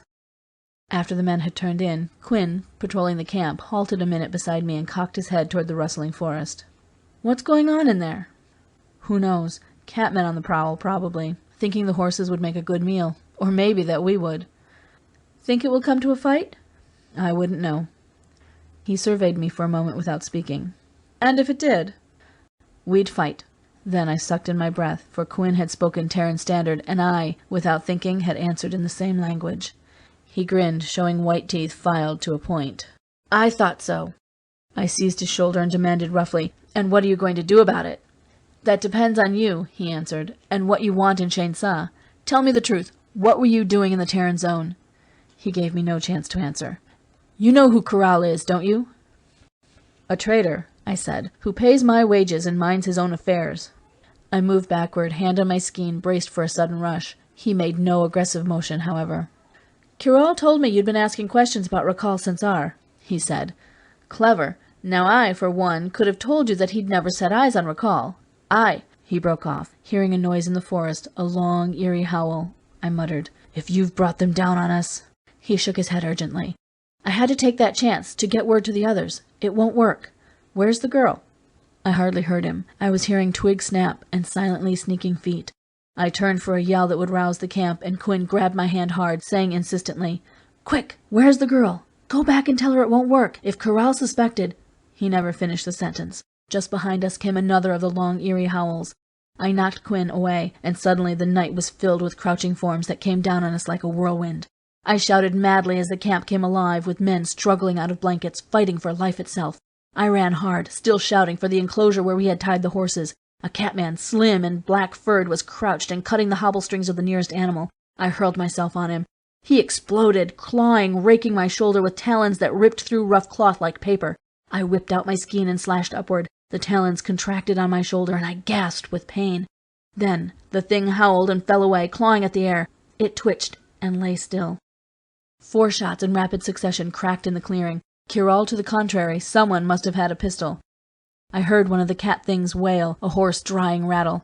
Something dark clawed my arm, and I slashed with the knife, going down as another set of talons fastened on my back, rolling and clutching. I managed to get the thing's forelimbs wedged under my elbow, my knee in its spine. I heaved, bent it backward till it screamed, a high wail. Then I felt the spine snap, and the dead thing mewled once, just air escaping from collapsing lungs, and slid limp from my thigh. Erect, it had not been over 4 feet tall, and in the light of the dying fire, it might have been a dead lynx. "Raskar!" I heard a gasp, a groan. I whirled and saw Kirol go down, struggling, drowning in 6 or more of the fierce half-humans. I leaped at the smother of bodies, ripped one away with a stranglehold, slashed at its throat. They were easy to kill. I heard a high, urgent scream in their mewing tongue. Then the furred black things seemed to melt into the forest as silently as they had come. Kiral, dazed, his forehead running blood, his arm slashed to the bone, was sitting on the ground, still stunned. Somebody had to take charge. I bellowed, "Lights! Get lights! They won't come back if we have enough light. They can only see well in the dark." Someone stirred the fire. It blazed up as they piled on dead branches, and I roughly commanded one of the kids to fill every lantern he could find and get them burning. 4 of the dead things were lying in the clearing. The youngster I'd helped loading horses the first day gazed down at one of the catmen, half disemboweled by somebody's skein, and suddenly bolted for the bushes, where I heard him retching. I set the others with stronger stomachs to dragging the bodies away from the clearing, and went back to see how badly Kiral was hurt. He had the rip in his arm, and his face was covered with blood from a shallow scalp wound, but he insisted on getting up to inspect the hurts of the others. There was no one without a claw wound in leg or back or shoulder, but none were serious, and we were all feeling fairly cheerful when someone demanded, "Where's Quinn?" He didn't seem to be anywhere. Kiral staggered slightly, insisting on searching, but I felt we wouldn't find him. "He probably went off with his friends," I snorted, and told about the signaling. Kiral looked grave. "You should have told me," he began, but shouts from the far end of the clearing sent us racing there. We nearly stumbled over a single, solitary, motionless form, outstretched and lifeless, blind eyes staring upward at the moons. It was Quinn, and his throat had been torn completely out. End of Chapter 5. Chapter 6. Once we were free of the forest, the road to the dry towns lay straight before us, with no hidden dangers. Some of us limped for a day or two, or favored an arm or leg clawed by the catmen, but I knew that what Kiral said was true. It was a lucky caravan which had to fight off only one attack. Quinn haunted me. A night or two of turning over his cryptic words in my mind had convinced me that whoever, or whatever he'd been signaling, it wasn't the catmen. And his urgent question, "Where's the girl?" swam endlessly in my brain, making no more sense than when I had first heard it. Who had he mistaken me for? What did he think I was mixed up in? And who, above all, were the others who had to be signaled at the risk of an attack by catmen which had meant his own death? With Quinn dead, and Kiral thinking I'd saved his life, a large part of the responsibility for the caravan now fell on me. And strangely I enjoyed it, making the most of this interval when I was separated from the thought of blood feud or revenge, the need of spying, or the threat of exposure. During those days and nights on the trail, I grew back slowly into the dry towner I once had been. I knew I would be sorry when the walls of Shainsa rose on the horizon, bringing me back, inescapably, to my own quest. We swung wide, leaving the straight trail to Shainsa, and Kiral announced his intention of stopping for half a day at Canarsa, one of the walled, non-human cities which lay well off the travelled road. To my inadvertent show of surprise, he returned that he had trading connections there. "We all need a day's rest, and the Silent Ones will buy from me, though they have few dealings with men. Look here, I owe you something. You have lenses? You can get a better price in Canarsa than you'd get in Ardcaran or Shainsa. Come along with me and I'll vouch for you." Kiral had been most friendly since the night I had dug him out from under the catmen, and I knew no way to refuse without exposing myself for the sham traitor I was. But I was deathly apprehensive. Even with recall, I had never entered any of the non-human towns. On Wolf, human and non-human have lived side by side for centuries, and the human is not always the superior being. I might pass among the dry-towners and the relatively stupid humanoid shocks for another dry-towner, but recall had cautioned me I could not pass among non-humans for native wolfen, and warned me against trying. Nevertheless, I accompanied Kiral, carrying the box which had cost about a week's pay in the Terran zone, and was worth a small fortune in the dry towns. Canarsa seemed, inside the gates, like any other town. The houses were round, beehive fashion, and the streets totally empty. Just inside the gates, a hooded figure greeted us, and gestured us by signs to follow him. He was covered from head to foot with some coarse and shiny fiber woven into stuff that looked like sacking, but under the thick hooding was horror. It slithered, and it had nothing like a recognizable human shape or walk, and I felt the primeval ape in me cowering and gibbering in the corner of my mind. Kiral muttered close to my ear, "No outsider is ever allowed to look on the Silent Ones in their real form. I think they're deaf and dumb, but be damn careful."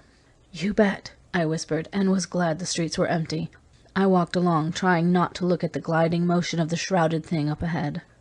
The trading was done in an open hut of reeds, which looked as if it had been built in a hurry, and was not square, round, hexagonal, or any other recognizable geometrical shape. It formed a pattern of its own, presumably, but my human eyes couldn't see it. Kiral said in a breath of a whisper, They'll tear it down and burn it after we leave. We're supposed to have contaminated it too greatly for any of the Silent Ones ever to enter again. My family has traded with them for centuries, and we're almost the only ones who have ever entered the city." Then 2 of the Silent Ones of Canarsa, also covered with that coarse, shiny stuff, slithered into the hut, and Kiral choked off his words as if he had swallowed them. It was the strangest trading I had ever done. Kiral laid out the small, forged steel tools and the coils of thin, fine wire, and I unpacked my lenses and laid them out in neat rows. The Silent Ones neither spoke nor moved, but through a thin piece in the grey veiling I saw a speck which might have been a phosphorescent eye, moving back and forth as if scanning the things laid out for their inspection. I smothered a gasp, for suddenly blank spaces appeared in the rows of merchandise. Certain small tools, wire cutters, calipers, surgical scissors, had vanished, and all the coils of wire had disappeared. Blanks equally had appeared in the rows of lenses. All of my tiny, powerful microscope lenses had vanished. I cast a quick glance at Kiral, but he seemed unsurprised. I recalled vague rumors of the Silent Ones, and concluded that, eerie though it seemed, this was merely their way of doing business. Kiral pointed at one of the tools, at an exceptionally fine pair of binocular lenses, and at the last coils of wire. The shrouded ones did not move, but the lenses and the wire vanished. The small tool remained, and after a moment, Kiral dropped his hand. I took my cue from Kiral and remained motionless, awaiting whatever surprise was coming. I had halfway expected what happened next. In the blank spaces, little points of light began to glimmer, and after a moment blue and red and green gemstones appeared there. To me, the substitution appeared roughly equitable and fair, though I am no judge of the fine points of gems. Kiral scowled slightly and pointed to one of the green gems, and after a moment it whisked away, and a blue one took its place. In another spot, where a fine set of surgical instruments had lain, Kiral pointed at the blue gem which now lay there, shook his head, and held out 3 fingers. After a moment a second blue stone lay winking beside the first. Kiral did not move, but inexorably held out the 3 fingers. There was a little swirling in the air, and then both gems vanished, and the case of surgical instruments lay in their place. Still, Kiral did not move, but held the 3 fingers out for a full minute. Finally he dropped them and bent to pick up the case instruments. Again the little swirl in the air, and the instruments vanished. In their place lay 3 of the blue gems. My mouth twitched in the first amusement I had felt since we entered this uncanny place. Evidently, bargaining with the Silent Ones was not a great deal different than bargaining with anyone, anywhere. Nevertheless, under the eyes of those shrouded but horrible forms, if they had eyes, which I doubted, I had no impulse to protest their offered prices. I gathered up the rejected lenses, repacked them neatly, and helped Kiral recrate the tools and instruments the Silent Ones had not wanted. I noticed that in addition to the microscope lenses and surgical instruments, they had taken all the fine wire. I couldn't imagine, and didn't particularly want to imagine, what they intended to do with it. On our way back through the streets, unshepherded this time, Kiral's tongue was loosened as if with a great release from tension. "They're psychokinetics," he told me. "Quite a few of the non-human races are. I guess they have to be, having no eyes and no hands. But sometimes I wonder if we of the dry towns ought to deal with them at all." "What do you mean?" I asked, not really listening. I was thinking mostly about the way the small objects had melted away and reappeared. The sight had stirred some uncomfortable memory, a vague sense of danger. It was not tangible enough for me to know why I feared it, but just a subliminal uneasiness that kept prodding at me, like a tooth that isn't quite aching yet. Kiral said, "We of Shainsaw live between fire and flood, Terra on the one hand, and on the other maybe something worse. Who knows? We know so little about the Silent Ones and those like them. Who knows, maybe we're giving them the weapons to destroy us." He broke off with a gasp and stood staring down one of the streets. It lay open and bare between 2 rows of round houses, and Kiral was staring fixedly at a doorway which had opened there. I followed his paralyzed gaze, and saw the girl. Hair like spun black glass fell in hard waves around her shoulders, and the red eyes smiled with alien malice, alien mischief, beneath the dark crown of little stars, and the toad god sprawled in hideous embroideries across the white folds of her breast. Kiral gulped hoarsely. His hand flew up as he clutched the charm strung about his neck. I imitated the gesture mechanically, watching Kiral, wondering if he would turn and run again, but he stood frozen for a minute. Then the spell broke, and he took 1 step toward the girl, arms outstretched. "Meilin!" he cried, and there was heartbreak in his voice. And again, the cry making ringing echoes in the strange street. "Meilin! Meilin!" This time it was the girl who whirled and fled. Her white robes fluttered, and I saw the twinkle of her flying feet as she vanished into the space between the houses and was gone. Kiral took 1 blind step down the street. then another, but before he could burst into a run, I had him by the arm, dragging him back to sanity. "Man, you've gone mad! Chase in a non-human town?" He struggled for a minute, then, with a harsh sigh, he said, "It's all right, I won't," and shook loose from my arm. He did not speak again until we reached the gates of Canarsa, and they closed, silently and untouched, behind us. I had forgotten the place already. I had space only to think of the girl, whose face I had not forgotten since the moment when she saved me and disappeared. Now she had appeared again to Corral. What did it all mean? I asked as we walked toward the camp, "Do you know that girl?" But I knew the question was futile. Corral's face was closed, conceding nothing, and his friendliness had vanished completely. He said, "Now you know. You saved me from the Catmen, and again in Canarsa, so my hands are bound from harming you. But it is evil to have dealings with those who have been touched by the Toad God." He spat noisily on the ground, looking at me with loathing, and said, "We will reach Shane Sa in 3 days. Stay away from me." End of Chapter 6. Chapter 7. Shane Sa, first in the chain of dry towns that lie in the bed of a long-dried ocean, is set at the center of a great alkali plain, a dusty, parched city, bleached by 1,000,000 years of sun. The houses are high, spreading buildings with many rooms and wide windows. The poorer sort were made of sun-dried brick, the more imposing being cut from the bleached salt stone of the cliffs that rise behind the city. News travels fast in the dry towns. If Racal were in the city, he'd soon know that I was here, and guess who I was, or why I'd come. I might disguise myself so that my own sister, or the mother who bore me, would not know me, but I had no illusions about my ability to disguise myself from Racal. He had created the disguise that was me. When the second sun set red and burning behind the salt cliffs, I knew he was not in Shane Sa, but I stayed on, waiting for something to happen. At night I slept in a cubbyhole behind a wine shop, paying an inordinate price for that very dubious privilege. And every day, in the sleepy silence of the blood-red noon, I paced the public square of Shane Sa. This went on for 4 days. No one took the slightest notice of another nameless man in a shabby shirt-cloak, without name or identity or known business. No one appeared to see me except the dusty children, with pale, fleecy hair, who played their patient games on the wind-swept curbing of the square. They surveyed my scarred face with neither curiosity or fear, and it occurred to me that Rindy might be such another as these. If I had still been thinking like an Earthman, I might have tried to question one of the children, or win their confidence. But I had a deeper game in hand. On the 5th day, I was so much a fixture that my pacing went unnoticed even by the children. On the grey moss of the square, a few dried-looking old men, their faces as faded as their shirt-cloaks and bearing the knife scars of 100 forgotten flights, drowsed on the stone benches. And along the flagged walk at the edge of the square, as suddenly as an autumn storm in the salt flats, a woman came walking. She was tall, with a proud, swinging walk, and a metallic clashing kept rhythm to her swift steps.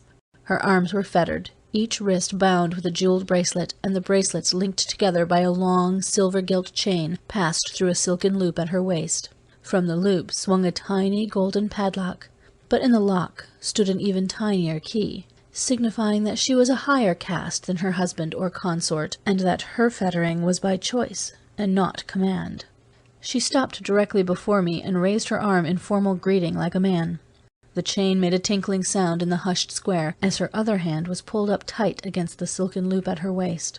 She stood surveying me for a few moments, and finally I raised my head and returned her gaze. I don't know why I had expected her to have hair like spun black glass and eyes that burned with the red reflection of the burning star. This woman's eyes were darker than the poison berries of the salt cliffs, and her mouth was a cut berry that looked just as dangerous. She was young. The slimness of her shoulders and the narrow steel-chained wrists told me how very young she was. But her face had seen weather and storms, and her dark eyes had weathered worse psychic storms than that.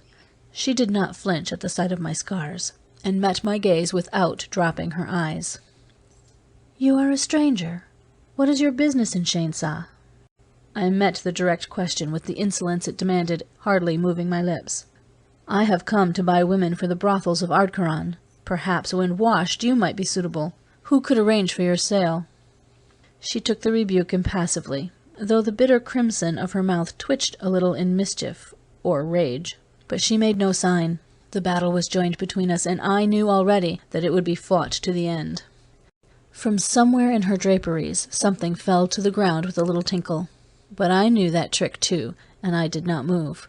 Finally she went away without bending to retrieve it, and when I looked around, I saw that all the fleece-haired children had stolen away, leaving their playthings lying on the curb.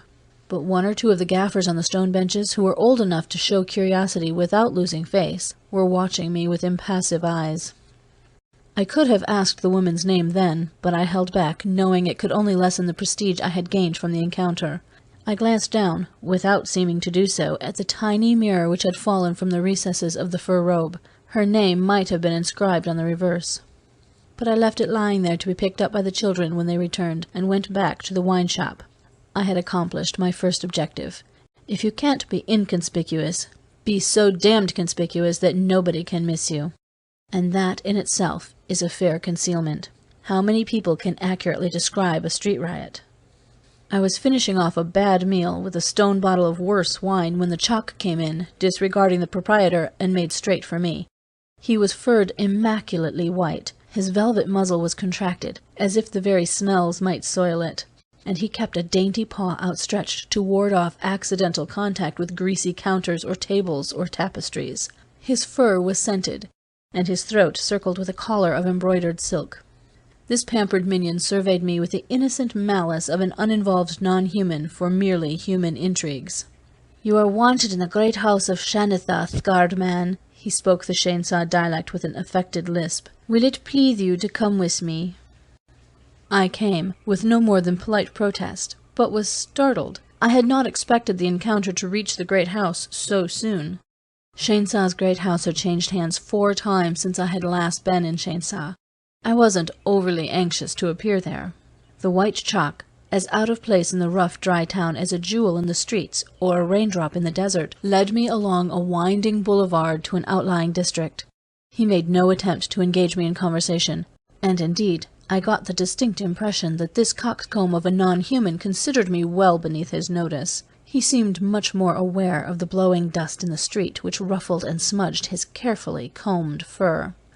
The great house was carved from blocks of rough pink basalt, the entry guarded by 2 great caryatids and wrapped in chains of carved metal, set somehow into the surface of the basalt.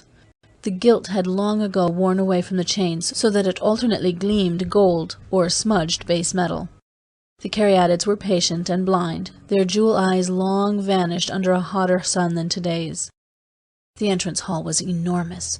A Terran starship could have stood upright inside it, was my first impression, but I dismissed that thought quickly. Any Terran thought was apt to betray me. But the main hall was built on a scale even more huge, and it was even colder than the legendary hell of the chalks. It was far too big for the people in it. There was a little solar heater in the ceiling, but it didn't help much. A dim glow came from a metal brazier, but that didn't help much either. The chalk melted into the shadows, and I went down the steps into the hall by myself, feeling carefully for each step with my feet, and trying not to seem to be doing so. My comparative night-blindness is the only significant way in which I really differ from a native wolfen. There were 3 men, 2 women, and a child in the room. They were all dry-towners, and had an obscure family likeness, and they all wore rich garments of fur dyed in many colors. One of the men, old and stooped and withered, was doing something to the brazier. A slim boy of 14 was sitting cross-legged on a pile of cushions in the corner. There was something wrong with his legs. A girl of 10, in a too-short smock that showed long, spider-thin legs above her low leather boots, was playing with some sort of shimmery crystals, spilling them out into patterns and scooping them up again from the uneven stones of the floor. One of the women was a fat, creased slattern whose jewels and dyed furs did not disguise her greasy slovenliness. Her hands were unchained, and she was biting into a fruit which dripped red juice down the rich blue fur of her robe. The old man gave her a look like murder as I came in, and she straightened slightly, but did not discard the fruit. The whole room had a curious look of austere, dignified poverty, to which the fat woman was the only discordant note. But it was the remaining man and woman who drew my attention, so that I noticed the others only peripherally in their outermost orbit. One was Kiral, standing at the foot of the dais and glowering at me. The other was the dark-eyed woman I had rebuked today in the public square. Kiral said, "So it's you. and his voice held nothing, not rebuke, not friendliness or lack of it, not even hatred. Nothing. There was only one way to meet it. I faced the girl. She was sitting on a throne-like chair next to the fat woman and looked like a doe next to a pig, and said boldly, "I assume this summons to mean that you informed your kinsman of my offer." She flushed, and that was triumph enough. I held back the triumph, however, wary of overconfidence. The gaffer laughed the high cackle of age, and Kiral broke in with a sharp, angry monosyllable, by which I knew that my remark had indeed been repeated, and had lost nothing in the telling. But only the line of his jaw betrayed the anger as he said calmly, "Be quiet, Delisa. Where did you pick this up?" I said boldly, "The great house has changed rulers since last I smelled the salt cliffs. Newcomers do not know my name, and theirs is unknown to me." The old gaffer said thinly to Kiral, "Our name has lost Kirhar. One daughter is lured away by the toy-maker, and another babbles with strangers in the square, and a homeless no-good of the streets does not know our name." My eyes, growing accustomed to the dark blaze of the brazier, saw that Kiral was biting his lip and scowling. Then he gestured to a table where an array of glassware was set, and at the gesture the white chalk came on noiseless feet and poured wine. "If you have no blood feud with my family, will you drink with me?" "I will," I said, relaxing. Even if he had associated the traitor with the scarred Earthmen of the spaceport, he seemed to have decided to drop the matter. He seemed startled, but he waited until I had lifted the glass and taken a sip. Then, with a movement like lightning, he leaped from the dais and struck the glass from my lips. I staggered back, wiping my cut mouth, in a split second juggling possibilities. The insult was terrible and deadly. I could do nothing now but fight. Men had been murdered in Shainsa for far less. I had come to settle one feud, not involve myself in another, but even while these lightning thoughts flickered in my mind, I had whipped out my skein and I was surprised at the shrillness of my own voice. "You contrive offense beneath your own roof?" "Spy and renegade!" Kiral thundered. He did not touch his skein. From the table he caught a long, four-thonged whip, making it whistle through the air. The long-legged child scuttled backward. I stepped back one pace, trying to conceal my desperate puzzlement. I could not guess what had prompted Kiral's attack, but whatever it was, I must have made some bad mistake and could count myself lucky to get out of there alive. Kiral's voice perceptibly trembled with rage. "You dare to come into my own home after I have tracked you to the Kharsa and back, blind fool that I was, but now you shall pay." The whip sang through the air, hissing past my shoulders. I dodged to one side, retreating step by step as Kiral swung the powerful thongs. It cracked again, and a pain like the burning of red-hot iron seared my upper arm. My skein rattled down from numb fingers. The whip whacked the floor. "Pick up your skein," said Kiral. "Pick it up if you dare." He poised the lash again. The fat woman screamed. I stood rigid, gauging my chances of disarming him with a sudden leap. Suddenly the girl, Dalisa, leaped from her seat with a harsh, musical chiming of chains. "Kiral, no! No, Kiral!" He moved slightly, but did not take his eyes from me. "Get back, Dalisa!" "No, wait!" She ran to him and caught his whip arm, dragging it down, and spoke to him hurriedly and urgently. Kiral's face changed as she spoke. He drew a long breath and threw the whip down beside my skein on the floor. "Answer straight on your life. What are you doing in Shainsa?" I could hardly take it in that for the moment I was reprieved from sudden death, from being beaten into bloody death here at Kiral's feet. The girl went back to her throne-like chair. Now I must either tell the truth or a convincing lie, and I was lost in a game where I didn't know the rules. The explanation I thought might get me out alive might be the very one which would bring down instant and painful death. Suddenly, with a poignancy that was almost pain, I wished Rakal were standing here at my side. But I had to bluff it out alone. If they had recognized me for Race Cargill, the Terran spy who had often been in Shainsa, they might release me. It was possible, I supposed, that they were Terran sympathizers. On the other hand, Kiral's shouts of spy, renegade, seemed to suggest the opposite. I stood, trying to ignore the searing pain in my lashed arm, but I knew that blood was running hot down my shoulder. Finally I said, "I came to settle blood feud." Kiral's lips thinned in what might have been meant for a smile. "You shall, assuredly, but with whom remains to be seen." Knowing I had nothing more to lose, I said, "With a renegade called Rakal Sensar." Only the old man echoed my words dully. "Rakal Sensar." I felt heartened, seeing I wasn't dead yet. "I have sworn to kill him." Kiral suddenly clapped his hands and shouted to the white chalk to clean up the broken glass on the floor. he said huskily. "You are not yourself Rakal Sensar." "I told you he wasn't," said Dalisa, high and hysterical. "I told you he wasn't." A scarred man, tall. What was I to think? Kiral sounded and looked badly shaken. He filled a glass himself and handed it to me, saying hoarsely, "I did not believe even the renegade Rakal would break the code so far as to drink with me." He would not. I could be positive about this. The codes of Terra had made some superficial impress on Rakal, but down deep his own world held sway. If these men were at blood feud with Rakal, and he stood here where I stood, he would have let himself be beaten into bloody rags before tasting their wine. I took the glass, raised it, and drained it. Then, holding it out for more, I said, "Rakal's life is mine, but I swear by the red star and by the unmoving mountains, by the black snow and by the ghost wind, I have no quarrel with any beneath this roof." I cast the glass to the floor where it shattered on the stones. Kiral hesitated, but under the blazing eyes of the girl he quickly poured himself a glass of wine and drank a few sips, then flung down the glass. He stepped forward and laid his hands on my shoulders. I winced as he touched the welt of the lash and could not raise my own arm to complete the ceremonial toast. Kiral stepped away and shrugged. "Shall I have one of the women see to your hurt?" He looked at Dalisa, but she twisted her mouth. "Do it yourself."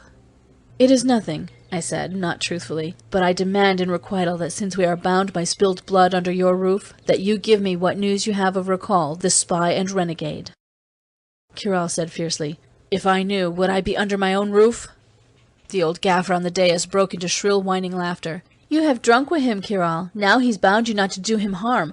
I know the story of Rakal. He was a spy for Terra 12 years. 12 years! And then he fought and flung their filthy money in their faces and left 'em.